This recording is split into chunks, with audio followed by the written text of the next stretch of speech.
26 मई 2014 ये सिर्फ एक शपथ ग्रहण समारोह नहीं था, बल्कि भारत की राजनीति, विकास और वैश्विक पहचान के एक नए दौर की शुरुआत। मैं नरेंद्र दामोदर दास मोदी ईश्वर की शपथ लेता हूं कि जब नरेंद्र मोदी ने प्रधानमंत्री पद की शपथ ली, तब शायद किसी ने नहीं सोचा था कि आने वाले 12 सालों में भारत डिजिटल क्रांति, मेगा इंफ्रास्ट्रक्चर, स्पेस मिशन और वैश्विक प्रभाव के मामले में इतनी तेजी से बदल जाएगा। लेकिन इस सफर में उपलब्धियों के साथ साथ विवाद, चुनौतियां और बड़े सवाल भी रहे। तो आखिर 2014 से 2026 तक भारत कितना बदला? आइए देखते हैं 2014 में भारत कैसा था और 2026 में कैसा दिख रहा है। सोचिए, एक ऐसा दौर जहां भारत ने दुनिया का सबसे बड़ा डिजिटल पेमेंट सिस्टम बनाया, चांद के साउथ पोल पर पहुंचा, सैकड़ों किलोमीटर एक्सप्रेसवे बनाए और दुनिया की बड़ी ताकतों के बीच अपनी अलग पहचान बनाई।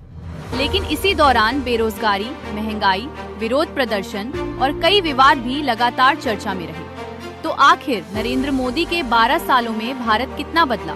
चलिए देखते हैं, बिना किसी पक्षपात के, सिर्फ फैक्ट्स के साथ। इन 12 सालों में शायद सबसे बड़ा बदलाव दिखा इंफ्रास्ट्रक्चर में। देश भर में नए एक्सप्रेसवे बने, रेलवे स्टेशनों का मॉडर्नाइजेशन हुआ, मेट्रो नेटवर्क कई शहरों तक पहुंचा और एयरपोर्ट्स की संख्या तेजी से बढ़ी। वंदे भारत ट्रेनें भारत की नई रेलवे पहचान बनी। Mumbai Ahmedabad bullet train project, dedicated freight corridor और नोएडा इंटरनेशनल एयरपोर्ट जैसे मेगा प्रोजेक्ट्स ने न्यू इंडिया की तस्वीर पेश की। सरकार के अनुसार हाईवे निर्माण की रफ्तार भी पहले के मुकाबले काफी बढ़ी। लेकिन असली क्रांति शायद जेब में हुई, मोबाइल फोन। यूपीआई ने भारत में पैसे भेजने का तरीका पूरी तरह बदल दिया। आज चाय वाला, सब्जी वाला, यहाँ तक कि गांव की छोटी दुकान भी क्यूआर कोड से पेमेंट ले रही है। डिजिटल इंडिया, आधार और डायरेक्ट बेनिफिट ट्रांसफर जैसी योजनाओं ने करोड़ों लोगों को सीधे सिस्टम से जोड़ा।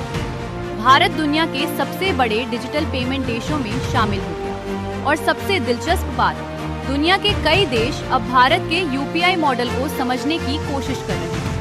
इन 12 सालों में भारत की विदेश नीति भी काफी चर्चा में रही। भारत ने G20 समिट की मेजबानी की, कई देशों के साथ रक्षा और व्यापार साझेदारी मजबूत की और वैश्विक मंचों पर अपनी मौजूदगी बढ़ाई। डिफेंस सेक्टर में भी बड़ा फोकस दिखा। मिसाइल, ड्रोन, फाइटर जेट और मेक इन इंडिया हथियारों पर लगातार जोर बढ़ा। भारत के डिफेंस एक्सपोर्ट में भी रिकॉर्ड बढ़ोतरी देखने को मिली। हालांकि कहानी सिर्फ उपलब्धियों की नहीं है।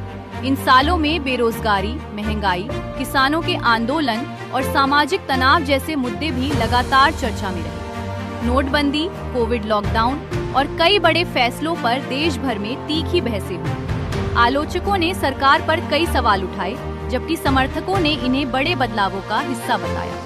यानी जहां एक तरफ तेज विकास दिखा, वहीं दूसरी तरफ कई चुनौतियां भी सामने रही। 12 साल बाद एक बात तो साफ है, भारत पहले जैसा नहीं रहा। सड़कें बदली, तकनीक बदली, दुनिया में भारत की छवि बदली और राजनीति का तरीका भी। लेकिन आपके हिसाब से इन 12 सालों में भारत में सबसे बड़ा बदलाव क्या आया? कमेंट करके जरूर बताइए।